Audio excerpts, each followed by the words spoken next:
BDR এর অফিসারদের ওয়াইফদের কান্না, এই মা বোনের কান্না, এই আলেম এতিমের কান্না, এগুলি কি বৃথা যাবে? এগুলি কোনোদিনও বৃথা যাবে না। দেশের বাইরে আমার কোনো ঠিকানা নেই, এটাই হলো আমার ঠিকানা। কেউ কি কখনো ভেবে দেখেছে মৃত্যু যতটা নিশ্চিত তার সময়টা ততটাই অনিশ্চিত?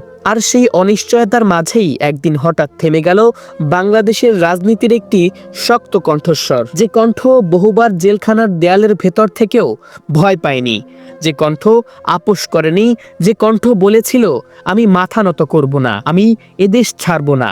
আজ সেই কণ্ঠ নীরব। আজ আমাদের মাঝে আর নেই বাংলাদেশের প্রথম নারী প্রধানমন্ত্রী, আপোষহীন নেতৃত্বের প্রতীক বেগম খালেদা জিয়া। এই দেশ, এই দেশের মাটি, মানুষই আমার সবকিছু, কাজে আমি দেশের বাইরে যাব না। হ্যাঁ প্রিয় দর্শক, এই কথাটা বলতে বুক ভারী হয়ে আসে। ৩০ ডিসেম্বর ২০২৫ ভোরের আলো ফোটার আগেই ঢাকার একটি হাসপাতাল থেকে ভেসে এলো সেই খবর, ইন্না লিল্লাহি ওয়া ইন্না ইলাইহি রাজিউন।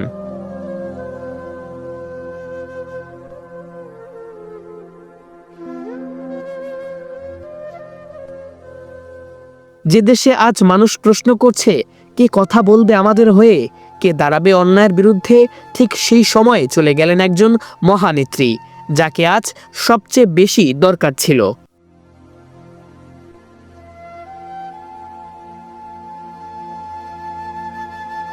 খালেদা জিয়া রাজনীতিতে এসেছিলেন ক্ষমতার লোভে নয়, নামের জন্য নয়। ১৯৮২ সালে ৩ জানুয়ারি তিনি রাজনীতিতে পা রাখেন। একটি দায়িত্ব নিয়ে।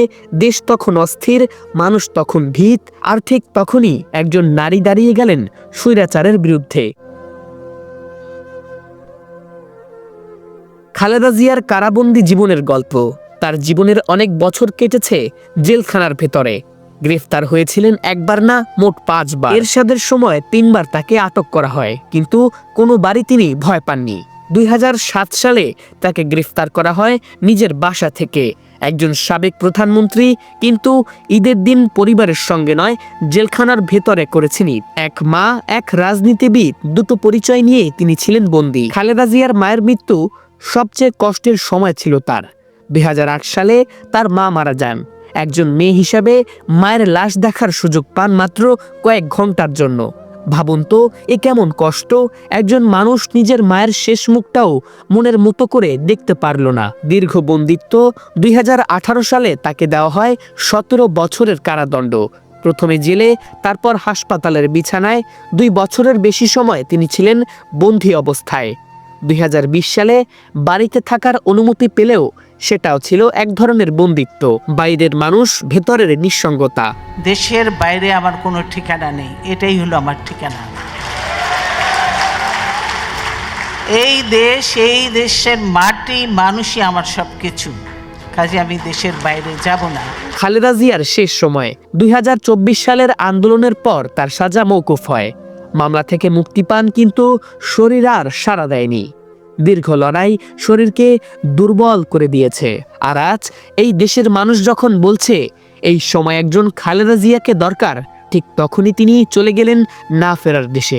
আজ তিনি নেই, কিন্তু রেখে গেলেন একটা প্রশ্ন: এই দেশ কি নিজের সাহসী নেতাদের সময় থাকতে বুঝতে পারে না, নাকি আমরা শুধু মৃত্যুর পরেই মূল্য দিতে শিখি? আমরা দোয়া করি আল্লাহ যেন বেগম খালেদা জিয়াকে জান্নাতের সর্বোচ্চ মাকাম দান করেন।